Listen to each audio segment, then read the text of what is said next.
Okay, my loves, come and sit with me because I feel like we need to have like a serious one-to-one, about women's reproductive health, about women's health, about the menstrual cycle, because I'm just so sick of seeing what I'm seeing in terms of women consistently being sold this like false hope by injections, by the pill, by other medicine. And don't get me wrong, for like a short term, it can be really supportive as you start to build up other habits and better lifelong sustainable habits in your life.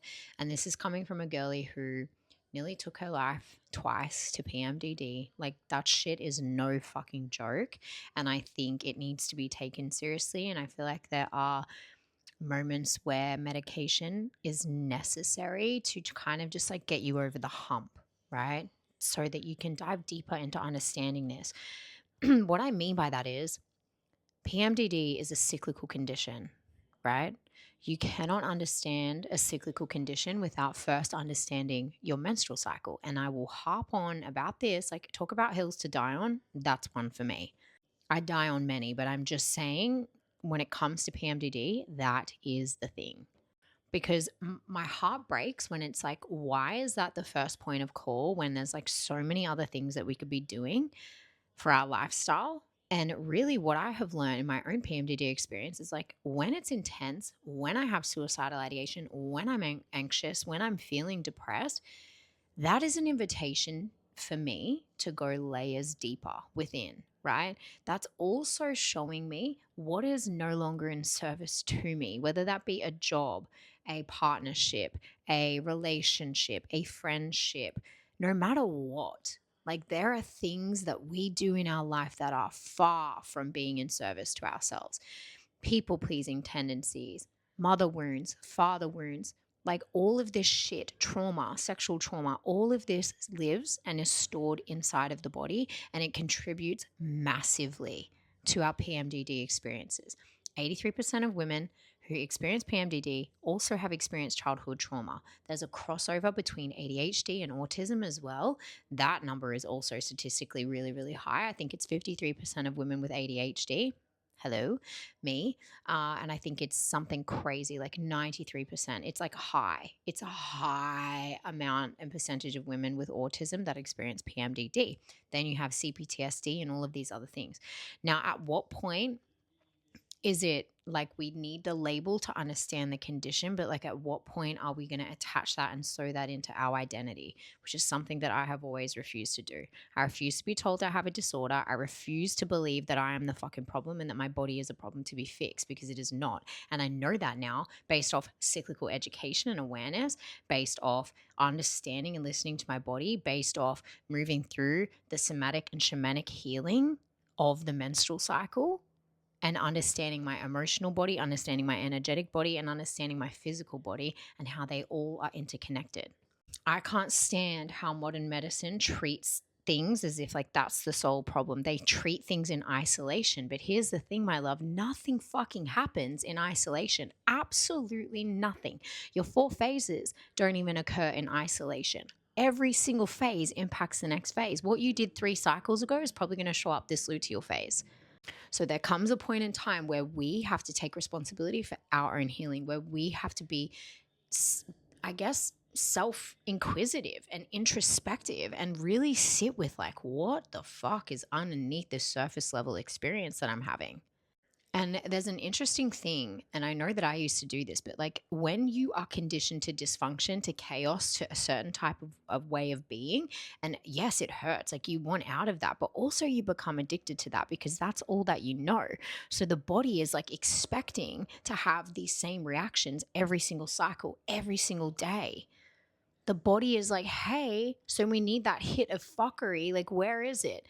That's why healing can feel so scary and so foreign, and so many people have resistance to it because it feels uncomfortable.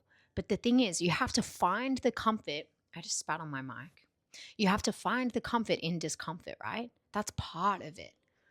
And I like this reframe. And this really came to me a few cycles ago when I had a very hectic, intense PMDD, suicidal ideation, downward fucking spiral, like the biggest one I've had in a really long time. It was fucked. But present at that time was family things that were arising, past traumas that were there present in my body. Something specific had activated that within me.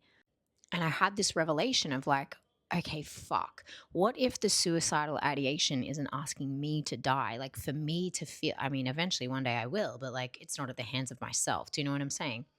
And I understand PMDD can be like mental fucking torment. Like I know that. I know that. I know that. I know that.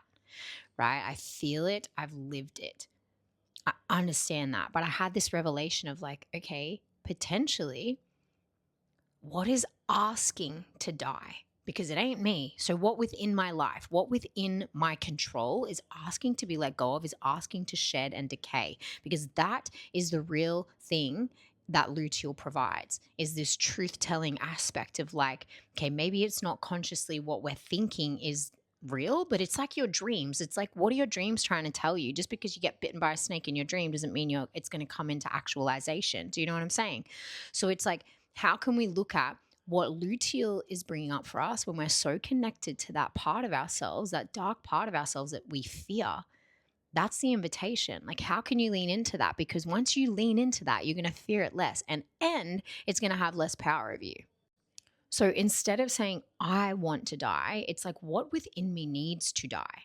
What is no longer in service to my life? What do I have to let go of? What, metaphorically speaking, has to fucking die this luteal phase? What has to be shed with my bleed? Because if I don't shed it with this bleed, it's going to come up in the next one and the next one and the next one and the next one and continue forever until I break the cycle. That's really what it's calling for. This is how the body messages to you. This is how the body has that communication. The body can't communicate through words, right? Through the language that you're hearing me speak. The body's language is to communicate through signs and symptoms. But we don't listen. We're not conditioned to listen. We're conditioned to believe it's inconvenient, and we're conditioned to all these other things, right? The body is asking for you to pay attention. And until you do, it gets more and more intense. It's like it throws stones, and eventually you're getting the whole fucking boulder or the whole volcano erupts. Like that's actually what it happens sometimes. We hit the rock bottom of our health. We hit the rock bottom of our life to have this like, holy shit, I should have listened when my body was just throwing pebbles, right? And sometimes it happens where you can catch it sooner than others. But I would love for you to reframe that in the sense of going like, how can I trust my body more? I'm not saying at all that you should avoid taking medication if that's going to be supportive for you, but please know it does most of the heavy lifting. It's not addressing the root cause. There are deeper things that live inside of your body that I know can be confronting, that I know can feel hard to face, but that is what is required if you're going to make peace with your shadows.